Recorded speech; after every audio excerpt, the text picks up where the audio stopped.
Cześć, witam Was Energik w recenzji gry Army Krog. Gra Army Krog jest duchowym następcą gry Neverhood. Dzisiaj szalenie docenianej przez fanów i przez graczy. W momencie, kiedy ona wyszła w 96 roku, jakoś tak gracze nie za bardzo chcieli wspomóc sprzedaży tej gry, także to jest dosyć takie kuriozalne, że dopiero doceniamy, znaczy może nie kuriozalne, to jest czasami często dosyć spotykane, że doceniamy po latach, jaki to był wspaniały tytuł. Grę stworzył Doug TenNapel, gość, który miał dosyć duży wpływ, może nie taki duży, ale stworzył naprawdę bardzo fajne postacie, chociażby Neverhood, ale jest też autorem Earthworm Jima.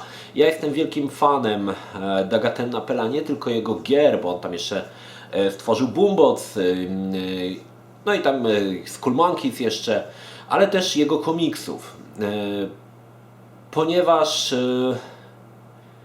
tak jak mówię, jestem wielkim fanem, ale przy recenzji Army Kroga jakby odstawię na bok te sentymenty. Jak wielkim jestem fanem, jeżeli Was interesuje, zapraszam do opisu, są tam linki, bądź tutaj gdzieś trzeba kliknąć, bądź tu, chyba tu w takim razie. Trzeba kliknąć takiej kartę i tam są odnośniki do 2 filmów poświęconych Neverhoodowi i całego tego bajzlu, który zebrałem, tego badziewia związanego z tą grą. Army Krog wystartował na portalu crowdfundingowym, udało mu się zebrać 970 000 dolarów, no liczmy, powiedzmy, że ten $1 000 000 udało się zdobyć na stworzenie duchowego spadkobiercy Army Kroga. Niestety Army Krog to nie jest Neverhood, chociaż pewne nawiązania i pewne rozwiązania są właściwie identyczne jak z Neverhoodem, to jednak nie jest to Neverhood, to jest zupełnie jakby odrębna nowa historia. Nie chcę fabuły tutaj mówić, bo fabuła jest nie jest skomplikowana i prawdopodobnie jakbym nawet przedstawił zarys fabuły, to od razu byście wiedzieli, o co chodzi, także nie chcę tutaj za bardzo spoilerować. Będę tutaj często nawiązywał do Neverhooda i będę starał się, głównie w tej recenzji niestety będę starał się pokazywać, jakie wady i jakie błędy popełnili twórcy, bo w mojej ocenie Army Krog to gra bardzo słaba, bardzo słaba. $1 000 000 dolarów to dosyć dużo. Może w Stanach na stworzenie gry to nie jest dużo, ale na stworzenie gry indie to jest jednak no, spora kasa. I trzeba przyznać, że patrząc na historię tych wszystkich remake'ów, wskrzeszeń, tak naprawdę niewiele razy udało się powrócić po latach do serii, która już była zarzucona w latach 90. i stworzyć kolejny dobry tytuł. Bądź stworzyć remake, tak? Nie udało się to z Flashbackiem, z Franco chyba się raczej nie uda. Można na palcach jednej ręki policzyć te dobre remake'i. Dobry był na przykład Ape, mi się podobał. Świetne Tesla Effect, czyli ostatnie przygody Texa Murphy'ego, gdzie twórcy nie silili się na jakąś nowoczesność. Po prostu zrobili kolejną grę, tak jakby ta gra powstawała w latach 90. I to było dobre, to mi się podobało jako fan tego typu przygodówek. Muszę przyznać, że byłem bardzo zadowolony z zakupu Texa Murphy'ego. No i podobnie liczyłem na Army Kroga, zwłaszcza że Doug TenNapel postanowił wrócić do tej samej formuły, która była przedstawiona w Neverhoodzie, czyli stworzyć wszystko, ja będę mówił dla uproszczenia, z plasteliny. To nie jest plastelina, to jest specjalna pianka, o tym możecie się dowiedzieć, to było grane chyba do odcinka 29, w którym macie linka, natomiast ja będę mówił dla uproszczenia, że była to plastelina. I postanowił wszystko ponownie, jak w Neverhoodzie, stworzyć z plasteliny. I tła, i postacie, i to wszystko było oczywiście animowane. W 1996 roku, gdy pojawił się Neverhood, to zachwycało. Było to pierwszy raz coś takiego stworzono i to było coś niesamowitego. Później pojawiły się oczywiście jakieś klony, m.in. Platypus, czyli taka strzelaninka, która też miała wszystko chyba z plasteliny. Był nawet nasz polski, to chyba było polskie, Agent Gliniarz, gdzie postacie były z gliny, to było, w ogóle gra była totalnym gniotem, ale też coś takiego starano się zrobić. Ale Neverhood odcisnął się właśnie w historii gier komputerowych jako taka gra z bardzo nowatorskim designem na ówczesne czasy, a przy tym gra była naprawdę śmieszna, co nie zdarza się w grach zbyt często. Ja muszę przyznać, że takich śmiesznych gier to pewnie na palcach jednej ręki mógłbym policzyć, kiedy faktycznie szczerze się zaśmiałem i Neverhood był jedną z nich. Dodatkowo wzbogacono go o fantastyczną muzykę pana Taylora, który stworzył coś przedziwnego. To był taki jakiś Dixieland połączony z jakimś chrząkaniem, przedziwnymi tekstami i to się sprawdzało.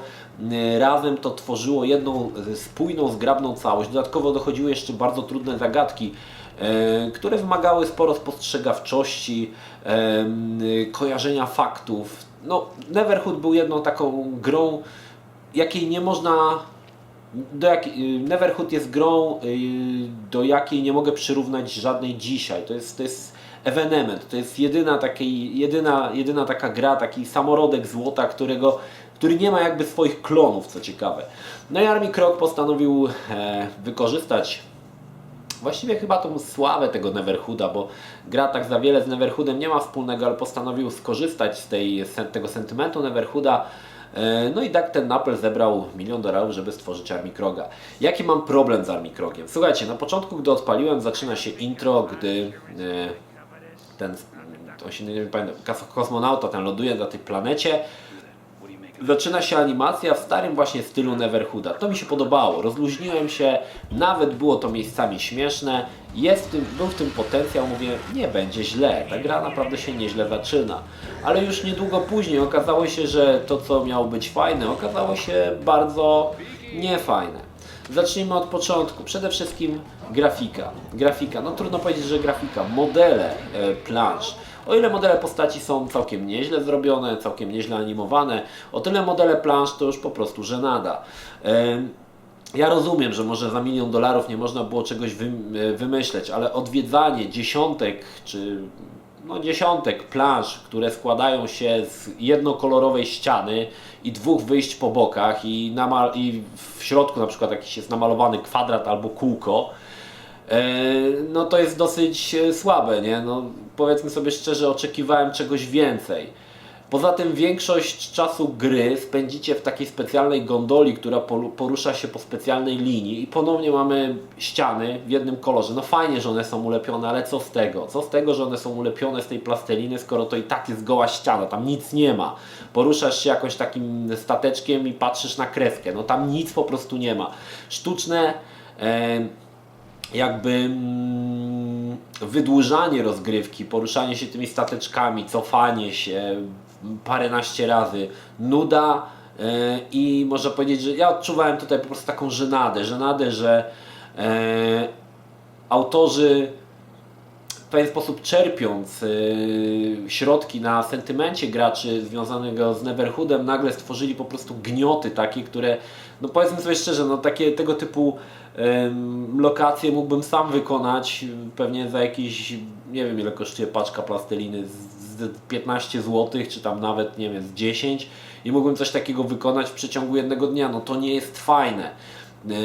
To, czego oczekiwałem, to świata, który był przedstawiony w Neverhoodzie. Jeżeli graliście w Neverhooda, był tam świetny motyw, gdy chodziło się w trybie FPP, gdzie zwiedzaliśmy cały ten świat własnymi oczami, właściwie oczami Claymana, ale widzieliśmy to właśnie z perspektywy pierwszej osoby i to było fajne. Tego mi brakowało. Potem gra się przenosiła oczywiście w tryb taki typowy z trzeciej osoby, typowo przygodówkowy, ale tam te lokacje miały mnóstwo detali, a to było jakieś tam rzeczy można było podnosić, były jakieś tam akcje, które nie miały wpływu na fabułę, między innymi zjedzenie tej jagody z tego takiego grzyba, co prowadziło do też śmiesznej konsekwencji. No było tego dużo. Faktem pamiętajmy, że to jest 96 rok. Niestety miałem wrażenie, że ten Knuckle zatrzymał się w tym 96 roku i to, co było dobre w 96 roku, nie jest już dobre w 2015. Niestety pod kątem grafiki, modeli wypada to bardzo, bardzo biednie. Postać jest naprawdę fajnie animowana, ale cała reszta to jest po prostu żenada. Dalej, zagadki. Słuchajcie, zagadki, które w Neverhoodzie doprowadzały do białej gorączki. Były bardzo trudne, wymagały mnóstwa kojarzenia faktów, zbierania informacji właściwie z całego świata gry, żeby niektóre zagadki rozwiązać. W Army Krogu są po prostu niektóre zagadki głupie. Powiem Wam na przykładzie. W pewnym momencie gry dostajemy dziecko i to dziecko zaczyna płakać i mamy taką specjalną kołysankę.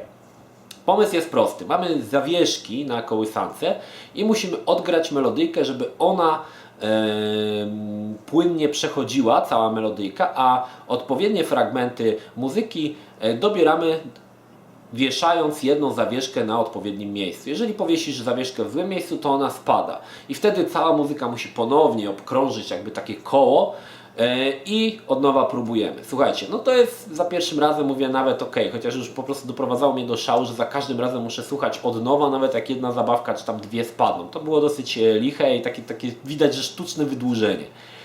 No i ta zagadka była w porządku, muszę przyznać, no. Ale jak po prostu jeszcze potem w trakcie gry musiałem 2 razy się z tym zmierzyć, dokładnie z tą samą zagadką, różniła się tylko muzyka, no to już była dla mnie po prostu żenada. Albo to, kółko, którym musimy ułożyć postać. Za pierwszym razem było to nawet zabawne, za drugim już nie bardzo, za trzecim razem dostawałem już po prostu, już mi łeb eksplodował, że ponownie muszę wykonywać dokładnie tą samą zagadkę, żeby to skończyć. Niestety widać, że albo ta gra była robiona bardzo na szybko i zabrakło pomysłów, bo ta gra tak naprawdę nie ma na siebie pomysłu. To jest chyba główny problem, że te zagadki cały czas się powtarzają. W grze nie ma nic śmiesznego. To jest chyba moja podstawowy zarzut. Neverhood był śmieszny. Tutaj nie ma nic śmiesznego. Oprócz może intra, które może tam pod wąsem się uśmiechniecie, ale potem nic się nie dzieje śmiesznego. Oglądałem po prostu to. Fakt faktem, że już takie mini cutscenki, które pojawiały się w trakcie rozgrywki później, oczywiście mówię o mini, czyli o trwających, nie wiem, tam 20 sekundach cutscenek, będąc już naładowany tą żenadą związaną z lokacjami, z zagadkami, to już mnie po prostu nawet wkurzały te cutscenki. I tutaj jest kolejny problem. W Neverhoodzie były świetne cutscenki, były one długie i były bardzo śmieszne. Tutaj tego nie oświadczycie, tutaj są tylko tak naprawdę takie długie, 2 cutscenki, intro i outro, a pomiędzy nimi mamy takie cutscenki, ale one są tak krótkie, że nawet nie warto o nich wspominać. I to jest kolejny według mnie problem, bo jeżeli to miał być następca Neverhooda, to większość fanów pamięta te wspaniałe cutscenki, na przykład walkę z tym robotem, albo łączenie się tych światów, który był przecięty na pół. To były naprawdę fantastyczne animki, albo ucieczka przed tym zielonym potworem zaraz na początku. To było coś naprawdę super, a tutaj dostajemy po prostu 2 cutscenki na początku i na końcu, a po środku mamy fabułę opowiedzianą w formie takich jakby animacji. Mam wrażenie, że te animacje oryginalnie miały być chyba właśnie zrobione na takich ludzikach plastelinowych, ale nie wiem, czy zabrakło czasu, czy zabrakło pieniędzy. Ciężko mi powiedzieć. W każdym razie ta gra nie wygląda, jakby kosztowała $1 000 000. Nie wygląda. No, to jest chyba podstawowy ból, bo ja rozumiem, że zebrali ten $1 000 000, no trzeba było dać tam te nagrody, tak? No ale zostaje jeszcze jakaś ta część tych pieniędzy, którą trzeba włożyć w ten tytuł i moim zdaniem te pieniądze albo były źle zagospodarowane, albo po prostu wydali na dziwki, koks i wódę sporą część, a za jakąś malutką część, która została, starali się upitolić grę. Tak, w tej grze nie ma po prostu ikry, nie ma pasji, jest po prostu takie no to jest gniot. No w mojej opinii ta gra jest totalnym gniotem. Dodatkowo gra jest strasznie, słuchajcie, zabugowana. Recenzję opieram na wersji 1.0, chociaż widziałem, że już pojawił się patch 1.0.1, ale recenzję opieram na wersji 1.0. Przede wszystkim gra działa na Unity. Nie ma w tym nic dla mnie nie ma w tym problemu, tak? Wiele gier działa na Unity, chociaż przyznam szczerze, że jak uruchomiłem gry i pokazuje mi się na starcie defaultowe menu z Unity, którego nawet się nie chciało podmienić, tam gdzie że wybieramy jakość i rozdzielczość, no to byłem lekko zażenowany. Kolejną mega żenadą jest to, że nawet w grze nie podmienili kursora. Kursor w grze to jest zwykły, chamski, windowsowski kursor. I zastanówcie się teraz, jak to wygląda. Macie wymodelowane w plastelinie wszystko, powiedzmy, to jest takie bardziej miękkie, i biały kursor z czarną obwódką, który po prostu aż razi w oczy, kiedy się na to patrzy. Nie wierzę, że komuś zabrakło, nie wiem, 10 minut, żeby stworzyć kursor i wrzucić do tej gry. To jest dla mnie w ogóle niepojęte. Bugi, które nie powinny się zdarzać w takiej grze, chociażby ten, który teraz oglądacie, ale tych bugów jest o wiele więcej. Ja niektóre może nie widziałem, ale przeglądałem na internecie, jakie problemy z tą grą się pojawiły. No to jest po prostu żenada, to jest okropna, ohydna żenada, wypuszczać coś takiego na rynek i kazać sobie jeszcze za to płacić. Ja sobie nie wyobrażam, jak się czuli ludzie, którzy wsparli ten projekt za jakąś tą kwotę i dostają takiego gniota niedokończonego, bo ta gra jest ewidentnie niedokończona, niedopracowana, bez pomysłu, nudna i to jest ewidentny według mnie skok na kasę. No. To chyba było po to, żeby zebrać jak najwięcej, chapnąć z tego dużą część, a za jakieś tam pieniążki niewielkie, czy tam resztę, która zostanie, upitolić cokolwiek, żeby wszystkim zamknąć gębę. I powiem Wam szczerze, że grając w Armikroga, ja nie wspierałem projektu, kupiłem go na Steamie, to po prostu się czułem, jakby mi ktoś strzelił w pysk, grając w tą grę i no powiedzmy sobie szczerze, no nie polecam nikomu. Jeżeli jesteś fanem Neverhooda, nie polecam Ci Armikroga, chociaż muszę przyznać, że pojawiły się pewne komentarze, że gra jest dobra. Może dlatego, że ludzie też, często ludzie piszą z sentymentu, że grali w Neverhooda, no to Armikrog też musi być dobry. No nie jest. I ja jestem wielkim fanem Neverhooda i udowadniam Wam to w tych dwóch filmach, które możecie sobie obejrzeć na moim kanale, ale całkowicie odcinam się od tego Armikroga. To jest totalny gniot. Fakt faktem, wiele z tych problemów można naprawić patchem, tak? Wyjdzie patch, który podmieni kursor, wyjdzie patch, który spowoduje, że te bugi nie będą się zdarzały. Spoko, ale nie wyjdzie patch, który, nie wiem, uśmieszni grę, sprawi, że lokacje będą bogatsze w detale, bądź naprawi pieprzone, powtarzające się non-stop zagadki. Tego nigdy się nie pojawi. W mojej opinii strzał w stopę, kolejny przykład tego, że wskrzeszanie gier, które w naszej pamięci zaległy jako klasyki, jako coś fajnego i pod kątem designerskim i pod kątem humorystycznym i mechaniki gry, nie ma sensu tego wskrzeszać, bo konfrontacja rzeczywistości z naszą nostalgią jest często bolesna. I to jest tak, jak mówiłem kiedyś, pędzisz na jednorożcu z tęczową grzywą i nagle przywalasz z całej siły w betonową ścianę. I ja się właśnie tak czułem, grając w Armikrogiem. Przywalił w tą ścianę i nagle się... Co się dzieje? Otrzeźwiłem, że coś jest tutaj nie tak. Tak czy tak? Słuchajcie. Zostawiam Wam decyzję, czy zagrać w Armikroga, czy nie. Wiem, że z trailerów wygląda to świetnie, ale wierzcie mi, że wygląda to tylko wyłącznie świetnie z trailerów, bo sama gra jest naprawdę gniotem. Inna sprawa, że gra jest strasznie krótka. Zakończenie jej maksymalnie zajmie Wam 5 godzin bez opisu, co od razu mówi nam o tym, jak trudne są zagadki i no to jest też, myślę, że spory problem. No, powiem tak. Panie Dagu, co Pan robi w ogóle? Ogarnij się Pan, bo to już chyba jest ostatnia zbiórka, na którą ludzie dali Ci pieniądze, bo nie wierzę, że ktoś jeszcze zaufa po takim gniocie, żeby dać Ci chociaż złamanego dolara, niestety. No cóż, zostawiam Wam decyzję, czy zagrać w Armikroga, czy nie. Powiem jeszcze na koniec jedną rzecz. W sumie teraz mi się przypomniało, że cały ten design plastelinowy, który w 1996 roku był czymś wow, w 2015 patrzy się na to i nie sprawia to jakiegoś wrażenia, żeby to było jakoś nowatorskie, świeże.